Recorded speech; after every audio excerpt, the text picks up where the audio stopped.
Hello, everyone. Today, I want to continue with a subject that is very dear to my heart. Here is the question of ethics. He is serving well the general public, and with that, really elevate the professionals of real estate. I, I'm a broker, and I've been always interested in that in terms of doing the best for the general public and making sure that we are recognized as ethical people. And for that, we really have to act with ethics. There we go. So there's been really now a lot of talk about this situation about some companies merging, creating a big conglomerate, pretty much trying to create a monopoly that they want to control MLSs. They want to destroy NAR. They want to create their own MLSs where they will not cooperate with the other companies. Well, in the early days of real estate, the cooperation was non-existent, and for that, the National Association of Realtors was created. With that, they created cooperation in between brokers and also a code of ethics. So nobody really benefits with the disappearing of NAR. Um, should I say nobody? Well, it seems like somebody is it's trying to benefit with that, just destroying completely the cooperation. I don't think they will stop there because there's been many times people trying to control that, and it's sometimes really trying to take away completely the real estate professionals that do a good service to the general public. So what would be the problem with non-cooperation? First, the non-cooperation, it would create a situation that the agent that you like to work may not have access to the properties that you want to buy. That's the immediate situation. You may have to search in different locations instead of being able to go to one location that right now, for example, because of the IDX systems that need to be a little better refined to make sure that information gets to the public the best way, and not like some companies that are feeding information that is way too old, like feeding information that of properties that are already sold just to get your contacts to then sell your contact to multiple agents that are going to be calling you. That's not good either. But the IDX being done properly, and when you using, for example, in the situation of the company that I work with, the franchise, we have our own app. Each agent actually has their own app that is provided by the franchisor, and it's all of the listings are coming into that app. To tell you the reality is all of the listings in the US, and not only because I have tried that app in Spain and in Portugal, and it works also there with the properties that are listed by KW. Why not with the other ones, all of the other ones? Because in a lot of those countries, there's no regulations to do cooperation in between brokers. It does not work well. It's always a fight.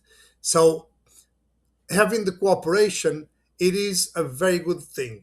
And for some reason, later on, when the real estate commissions, so when the laws were created to regulate the business of real estate, at some point, the cooperation was placed in those laws.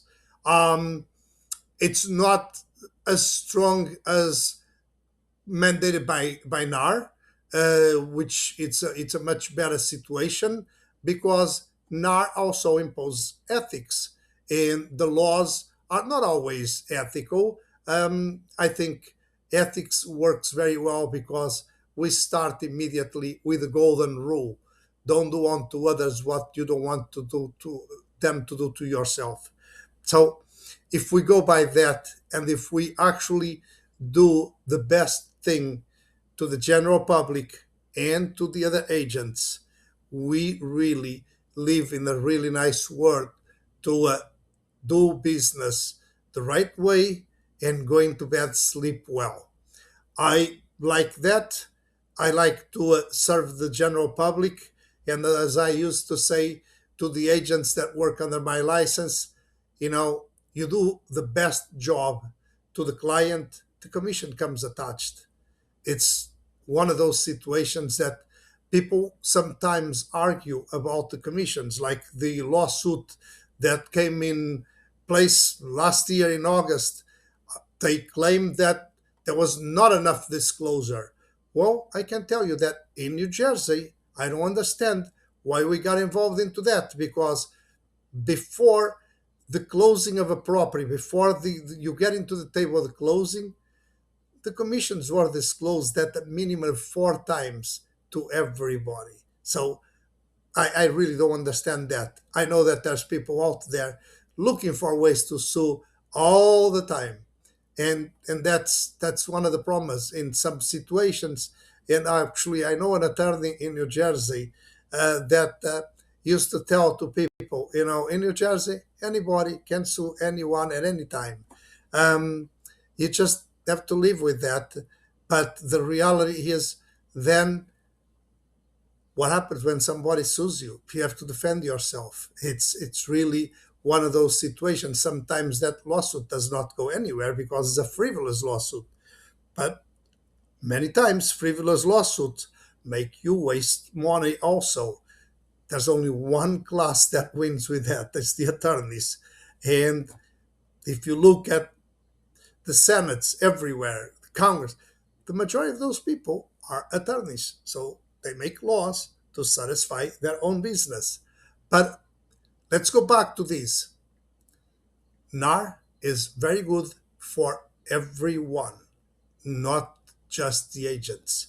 Because if you look at it, a lot of the benefits that the owners, the homeowners have, are actually things that were fought by NAR in Congress with their lobbies, and everybody benefits with that.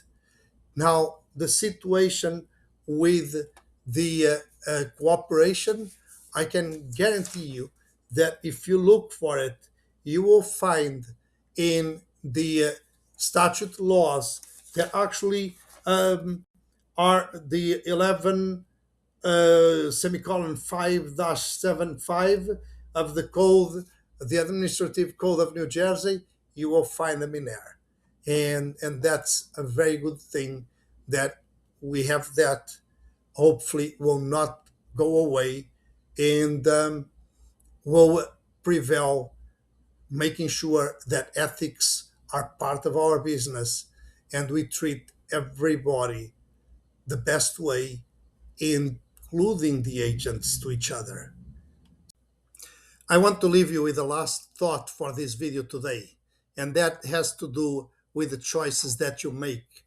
Make sure that you understand that you're choosing an agent that follow the law and is an ethical person.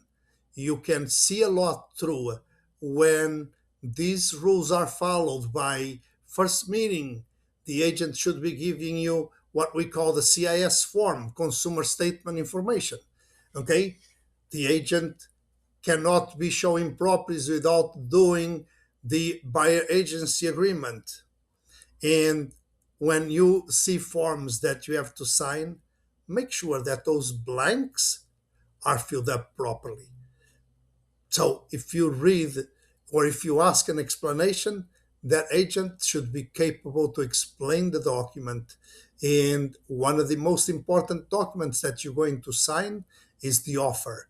In New Jersey, that offer, once is signed and accepted by the seller it becomes a legal binding contract that, if not changed in any way by an attorney within 3 days, is a binding contract. So those blanks should be filled up properly and making that offer clear. Thank you. I'll see you next time.